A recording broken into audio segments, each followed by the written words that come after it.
সুপ্পুর একটা সাক্ষাৎকার ছাপা হয়েছে এক কালের কণ্ঠে না বালের কণ্ঠে। ওখানে সুপ্পু মেলা কাউ কাউ করিছে, কান্নাকাটি করিছে, কয়টা ইন্টারেস্টিং কথা কইছে, আমি সেইখান থেকে পড়ে শোনাই। আমি নির্দ্বিধায় বলতে পারি ওই কঠিন সময়েও বিএনপির শীর্ষ নেতৃত্ব আমার পাশে ছিলেন। তারা তখনও সংবিধানের ধারাবাহিকতা অক্ষুণ্ণ রাখার বিষয়টি আমার কাছে স্পষ্ট ভাষায় ব্যক্ত করেছেন। বিশেষ করে বিএনপির চেয়ারম্যান তারেক রহমানকে ঘিরে আমার মনের মধ্যে অনেক কৌতূহল জমা ছিল, কিন্তু আমি পর্যায়ক্রমে বুঝতে পারলাম তিনি খুবই আন্তরিকতাপূর্ণ মানুষ। হি ওয়াজ সো কর্ডিয়াল।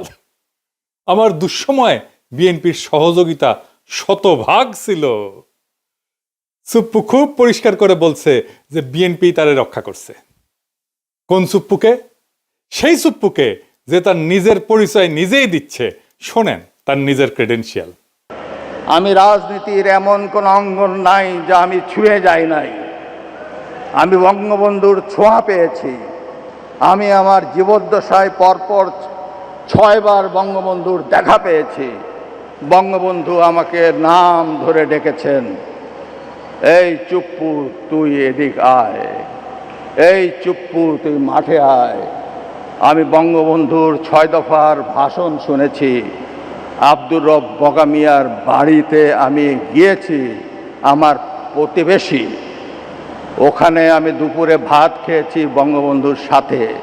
শুনিছেন কি বিশাল ক্রেডেনশিয়াল? মানে কার সাথে কই ভাত খেয়েছে সেটাও তার বড় যোগ্যতা।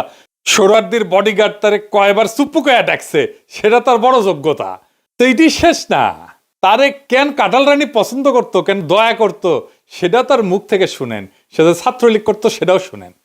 আমি যখন বঙ্গবন্ধুকে উপস্থাপন করেছি, স্বাধীনতার যুদ্ধকে উপস্থাপন করেছি আমার বক্তৃতায় জজদের সম্মুখে, তখন উনি আমাকে জিজ্ঞেস করেছিলেন, তুমি কি আপনি কি রাজনীতি করতেন? আমি বললাম, জি মাননীয় প্রধানমন্ত্রী, আমি ছাত্রলীগ করতাম। তখন তিনি একটি নাম উচ্চারণ করে আমাকে বলছিলেন, সে তোমার সিনিয়র? আমি তখন বললাম, মাননীয় প্রধানমন্ত্রী, সে আমার 10 বছরের জুনিয়র। উনি যাকে সিনিয়র লিডার মনে করতেন তারও আমি 10 বছরের সিনিয়র।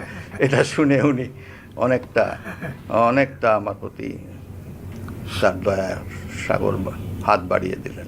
শুনেছেন? ফাইনালি তার মনে বড় দুষ্ক ছিল। সেটা জানেন তার দুষ্ক কি ছিল? আমার মনে বড় দুষ্কু, ও দুষ্কু আমার মনে রে। কি দুষ্কু সুপ্পু তোমার মনে? ওর মুখেই শুনেন। গত 3 মাস ধরে মাননীয় প্রধানমন্ত্রীকে সালাম করতে গেলে উনি আমার সালাম নিতেন না। তা আমি দেখতাম যে ওনার চরণের ধুলো আমি পাই না। আমার মিশ্র প্রতিক্রিয়া হচ্ছিল যে উনি কেন আমার সালাম নেন না, না থাক বলে। কিন্তু সেই সময় যে ওনার মনের মধ্যে রাষ্ট্রপতি হিসাবে আমার নাম গ্রথিত হয়ে গেছে, এবং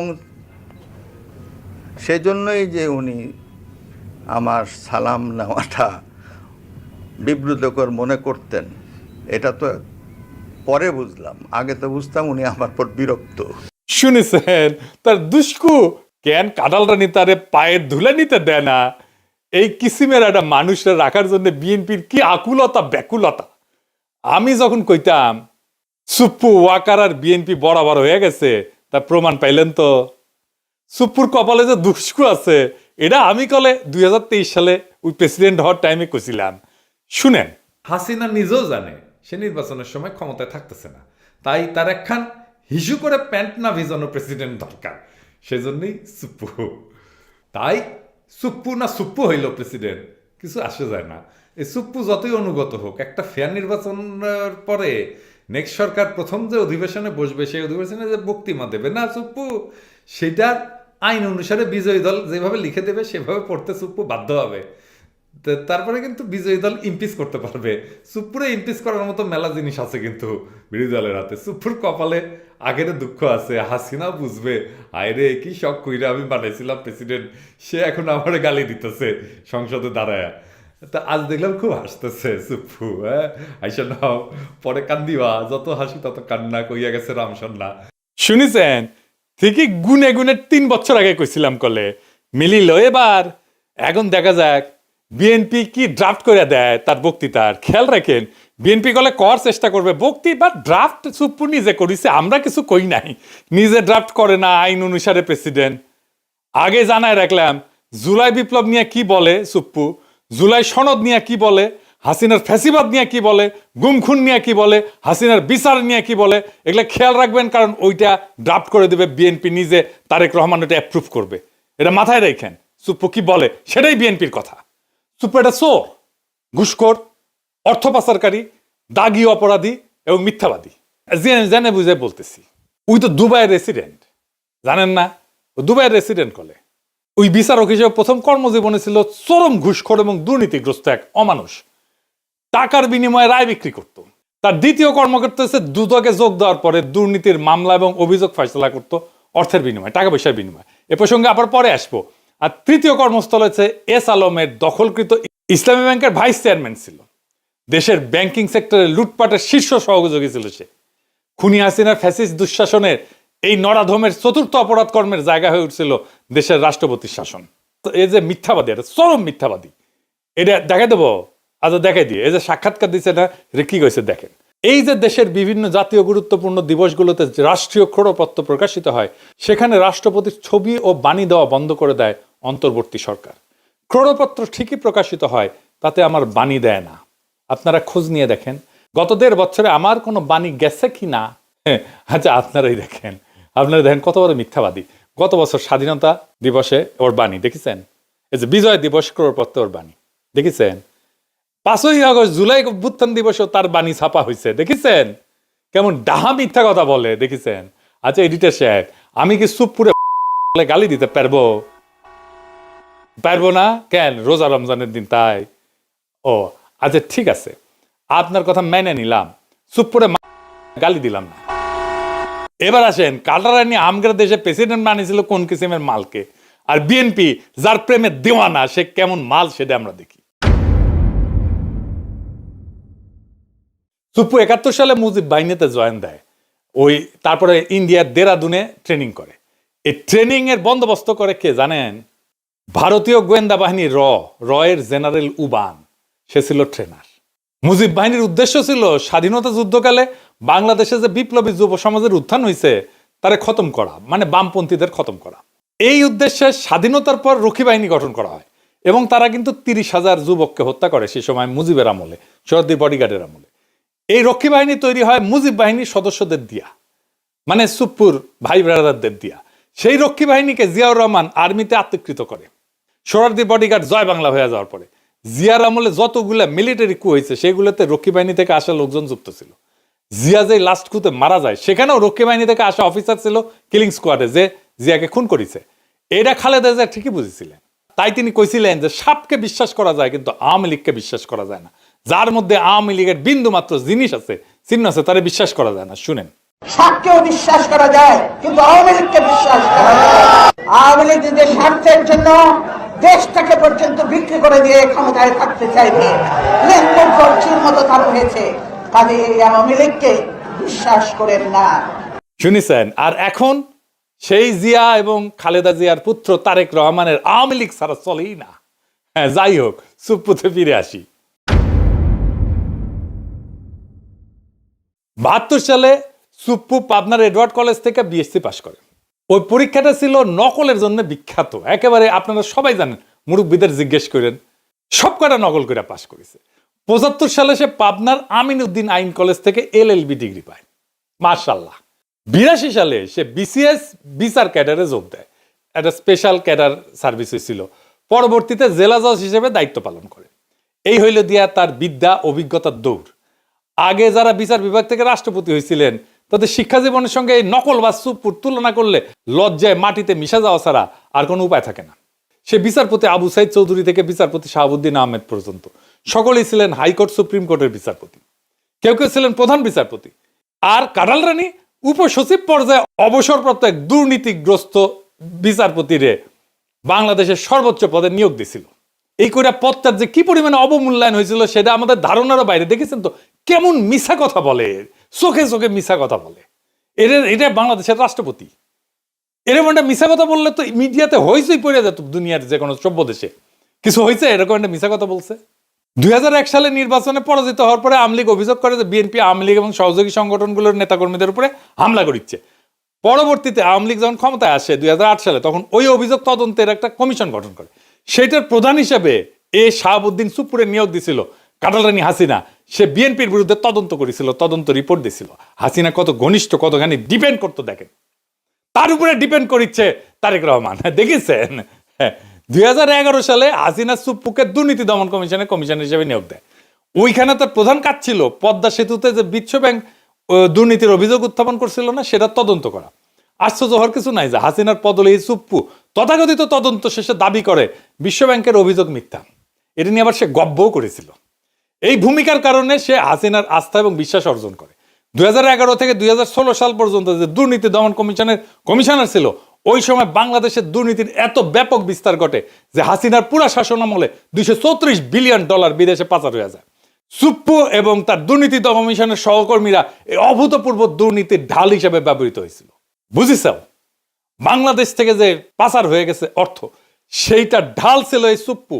পরবর্তীতে সুপ্পু এস আলমের মালিকানাধীন ইসলামী ব্যাংকের ভাইস চেয়ারম্যান পদে চাকরি নেয়। প্রেসিডেন্ট পদে মনোনয়ন পাওয়ার আগ পর্যন্ত এই পদেই চাকরি করত। আদানি যেমন মোদির ক্যাশিয়ার, যেমন এস আলমও কাটালরানী হাসিনার ক্যাশিয়ার। জানেন তো এটা। শাহাবুদ্দিন সুপ্পুর নজরদারিতে ইসলামী ব্যাংক জয় বাংলা হয়ে যায়।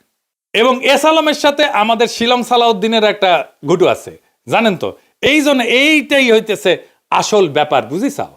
তার সাথে কেন বিএনপির এত সম্পর্ক? এই যে কালের কণ্ঠে সাক্ষাৎকার নিল, ওই একই বসুন্ধরা গ্রুপের দৈনিক বাংলাদেশ প্রতিদিনে 2023 সালের 12 ডিসেম্বর লেখা লিখেছিল উপসম্পাদক হিসেবে।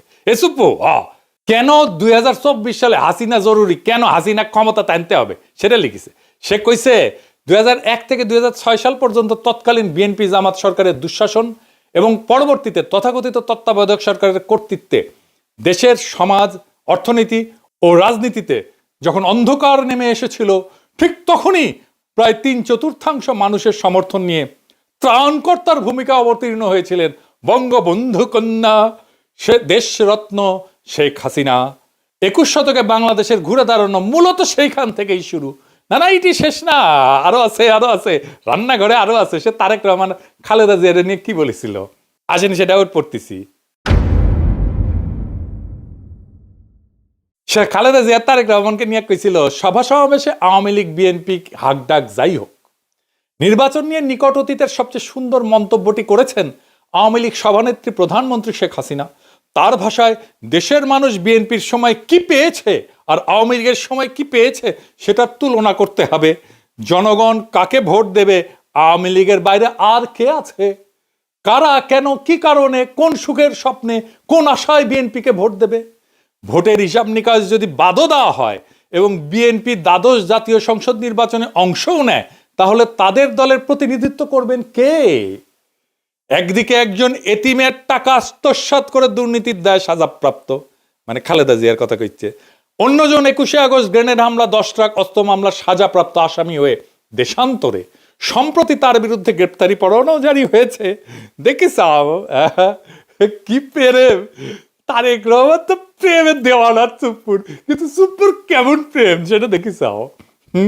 বড় প্রেম তো কাছেও টানে না, দূরেও ঠেলিয়া দেয়। এই সুপ্পুরের নিয়ে প্রেম কেন বিএনপির এত? আমরা যখন সুপ্পুর অপসারণ চাইতেছি, সেই টাইমে তারেক রহমানের সাথে আমার একটা মিটিং হয় জুমে।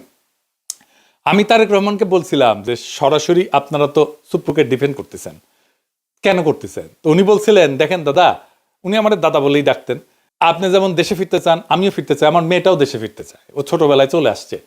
প্রেসিডেন্ট অপসারিত হলে আমার সেই দেশে ফেরাটা ঝুঁকিতে পড়বে। আমি অন রেকর্ড বলতেছি, এই কথাই উনি আমাকে বলছিলেন। আমি কইলাম যে আমি তো বুঝলাম না, আমি ওনারে ভাইয়া বলি, আমি তো বুঝলাম না, মানে আপনার কেন দেশে আছে ঝুঁকিতে পড়বে? তাই আবারও জিজ্ঞেস করলাম যে আমি যখন বুঝলাম না দেশে ফেরাটা কেন ঝুঁকিতে পড়বে, উনি বললেন যে বিস্তারিত বলবো না দাদা, কিন্তু আমি কনভিন্স যে এটাতে সমস্যা হবে। তো সমস্যাটা কি? সমস্যা হচ্ছে যে দেশ বদলায় যাইতেছিল, দেশটাকে আগের অবস্থায় ফিরাই নিতে হবে। সেই আগের বন্দোবস্তে দেশ সেই আগের বন্দোবস্তে ফিরে যাইতেছে। আওয়ামী লীগের অফিস খুলতেছে, ইনকিলাব আজাদি, এই সমস্ত শব্দ নিয়ে বিএনপির নেতার মধ্যে দেশ চুলকানি শুরু হয়েছে। ফুন্দের আলো দিল স্টার আবার আগের চেয়ারে ফিরে আসিছে, এমনকি তারা লেখা ছাপাইতেছে ইনকিলাব আজাদি কেন আমাদের বলা উচিত না। এই নিয়ে যে ইনকিলাব জিন্দাবাদ স্লোগান বিএনপি নিজে দিছে, সেই বিএনপি এখন সেটারে ডিজোন করতেছে। দেখিছে 4 আগস্ট সে ইনকিলাব জিন্দাবাদ স্লোগান দিয়া ফেসবুকে পোস্ট দেয়, আর এখন তার ইনকিলাবে চুলকানি হয়, রক্তক্ষরণ হয় নাকি? কোনটি থেকে রক্তক্ষরণ হয়? এত কিছু হইতেছে, আওয়ামী লীগের সাথে বিএনপির যোগাযোগের মাধ্যমকে সুপ্পুই ছিল মিডিয়াম অফ কমিউনিকেশন। সেই বাংলাদেশ ইন্ডিয়ান এস্টাবলিশমেন্টের সবচেয়ে বিশ্বস্ত লোক, তাই তাকে দরকার ছিল বিএনপির। বাংলাদেশে মুজিব বাহিনী হইতেছে ইন্ডিয়ার সবচেয়ে বড় স্ট্র্যাটেজিক অ্যাসেট। সুপ্পু মুজিব বাহিনীর সদস্য হিসেবে ইন্ডিয়ার সবচেয়ে বড় স্ট্র্যাটেজিক অ্যাসেট, এবং তার মাধ্যমে এই সমস্ত ঘুটু হয়েছে। কারণ একটাই, সে পুরনো বন্দোবস্ত, পুরনো লুটপাটের জামানা আবার ফিরে আসতেছে। ওটা ফিরে আনাটাই ছিল আসলে বাংলার লুথার কিং এর প্ল্যান। এই কথাটা খুব স্পষ্টভাবে হাদি বলছিল। প্রফেসর ইউনূসের সরকার আর বিএনপি কেমনে জুলাইয়ের সাথে গাদ্দারির রাস্তা তৈরি করছিল, শোনেন। আমি আপনাদেরকে বলে রাখি, যদি আওয়ামী লীগ কোনোদিন এই গণহত্যাকারীরা দেশে ফিরে আসতে চায় বা আসার কোনো অবস্থাও তৈরি হয়, তার দুইটা দায় সমানকে, দুইজনকে নিতে হবে। রাজনৈতিক দল হিসেবে সবার আগে তার দায় নিতে হবে বিএনপিকে। বিএনপির এই ব্লান্ডারের কারণে এই দেশে আওয়ামী লীগের সার পরিস্থিতি তৈরি হবে। আর দ্বিতীয়ত, এই সুশীল এনজিওবাদী সরকার যে না পুলিশ সংস্কার করে, সে না পুলিশ নিয়োগ দেয়, না গ্রেপ্তার করে, না সে রুল করে, না সে কুইট করে, সে কিচ্ছু করে না, সে শুধু ফেসবুকে পোস্ট দেয়। শুনেছেন তো, এবার বুঝেছেন তো কেন হাদিরে মরতে হয়, কেন হাদিরে শহীদ হইতে হয়, বুঝেছেন? বিপ্লব এভাবে ব্যাহত হইয়া যায়। এখন প্রশ্ন করতে পারেন, আমরা কি এতদিন মিসাই লড়াই করলাম? এত ছাত্র জনতা কি হুদাই জীবন দিল, রক্ত দিল? পৃথিবীতে কোনো রক্তই বৃথা যায় না, কোনো হাহাকার, কোনো কান্না চাপা পড়ে না। মজলুমের আর্তনাদ কোনোদিন বাতাসে মিশা যায় না, মজলুমের আর্তনাদ কোনোদিন পাথরের নিচে চাপা পড়ে থাকে না।